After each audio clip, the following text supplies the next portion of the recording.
nga po ng malakas na ulan at matinding pagbaha sa ilang bahagi ng Visayas ang bagyong Tino. Samantala, minomonitor rin ang Pag-asa ang panibagong bagyo na nasa labas ng Philippine Area of Responsibility o PAR. Alamin natin ang pinakabagong update at ang magiging lagay ng panahon ngayong Miyerkules po. Kasama ang ating resident meteorologist, Weather Tito Alvin, na laging may panahon para sa iyo. Tito Alvin? Good morning, Mami Dims, at good morning mga kapatid. Ulat panahon na po tayo ngayong araw ng Miyerkules at silipin na nga natin itong dalawang bagyo sa loob at labas ng ating Philippine Area of Responsibility. Unahin natin itong bagyong Tino na kahapon, around madaling araw, ito po ay naglandfall dito po sa may Silago, Southern Leyte, at binaybay po niyan itong itaas na bahagi ng Camotes Island at muling naglandfall dyan po sa may area ng Cebu around 5:10 ng umaga. After po niyan maglandfall sa Cebu, tumawid po yan papunta dito sa Negros at around 6 ng umaga naglandfall po yan muli dyan.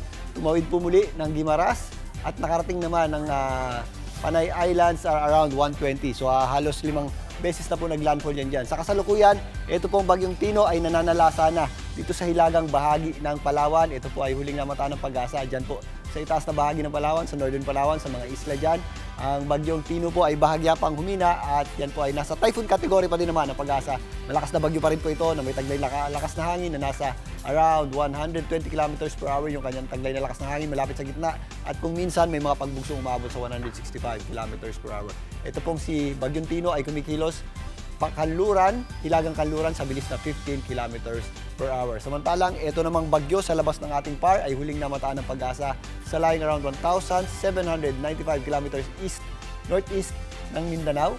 At yan po ay may taglay ng lakas na hangin na nasa 55 kilometers per hour sa kanyang gitna at kuminsan may mga pagbugsong umabot sa 70 kilometers per hour. Ito po ay medyo malayo pa sa ating Philippine Area of Responsibility pero inaasahan natin na yan po ay lalakas at posibleng maging super typhoon pa. At maaari din po yung dumikit sa ating landmass or kalupaan dahil nga panahon po ng amihan ngayon, mataas po ang tsansa na nagla-landfall ang ating mga bagyo. So babantayan natin ito sa mga susunod na araw. Ito pong bagyong Tino ay patuloy nakikilos pakanluran papunta dito sa West Philippine Sea ngayong umaga, pero yung pong kanyang mga kaulapan ay nakaka-apekto pa rin po sa malaking bahagi ng ating bansa. Ito namang ating posibleng tatawaging bagyong Uwan ay posibleng makapasok sa loob ng ating Philippine Area of Responsibility ngayong weekend. By that time, malayo pa po yan, wala pa po yung direktang epekto sa atin, pero if ever lumapit na po yan, yan po ang paghahandaan natin. Sa kasalukuyan, yung ating mga pag-ulan ay concentrated na po dito sa malaking bahagi ng Northern Luzon na dulot ng bagyong Tino. Maliban dyan, meron din po tayong mga possible pang mga pag-ulan dito sa western section ng Visayas.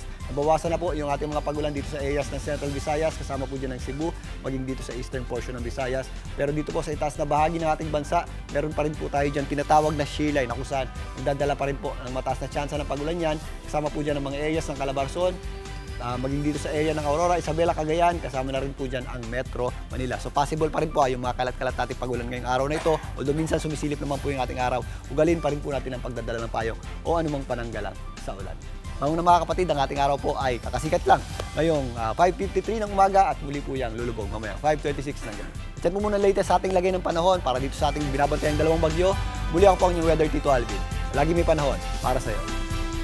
Mga kapatid, dito Alvin Pura po na laging may panahon para sa iyo, umaraw man o umulan, dapat laging handa. Kaya para maging updated sa pinaka-latest weather updates, mag-follow at mag-subscribe na sa social media pages ng News 5.